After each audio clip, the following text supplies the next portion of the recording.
boulder retaining wall is basically a retaining wall that's constructed out of boulders. Boulders can be different types of stone rocks. They can be anything from field stone to basically any kind of stone you can think of. In a nutshell, they're designed to hold up soil and to keep soil in place on a slope and to stop erosion. Most boulder retaining walls are constructed as a gravity wall, meaning that the boulders are large enough to be able to support the load that's being applied to it without a reinforcement material. That's an advantage of boulder walls over some other products, and so depending on how tall the wall is and basically how much load is being applied to the wall, will size up a stone accordingly. Most boulder retaining walls are constructed with what most people view as large stones, maybe 2-foot diameter stones or larger. They, generally speaking, have a geotextile fabric installed behind the walls to isolate the soils from the boulders and to help prevent erosion through the spaces between the boulders. It's important to have those spaces between the boulders because that's how we alleviate hydrostatic pressure, which basically means that's how we allow water to get through the wall so it doesn't get trapped behind the wall and add additional load to the wall.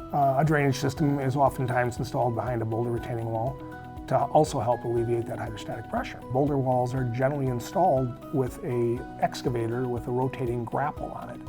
And so basically the boulders are picked up with this grapple and they're spun in circles and placed the way we want them placed to provide the maximum amount of strength and the correct appearance. From there, we're able to create or build a retaining wall without a lot of manual labor, which is another advantage of boulder retaining walls. Try to use machines as much as possible. Boulder retaining walls tend to be very long lasting because the stones we select to build the walls with are generally obviously very long lasting material, and they don't deteriorate. So basically the lifespan of a retaining wall constructed out of boulders is limited only to the skill of the operator.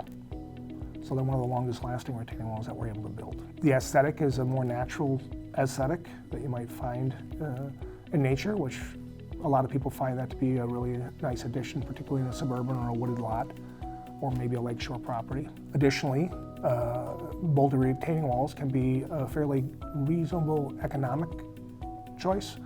They are kind of in the mid-range of the prices of retaining walls, and so that can be a really desirable aspect as well. Boulder retaining walls do require a great deal of expertise in the installation process. And any boulder retaining wall that's over 4 feet in height generally requires engineering.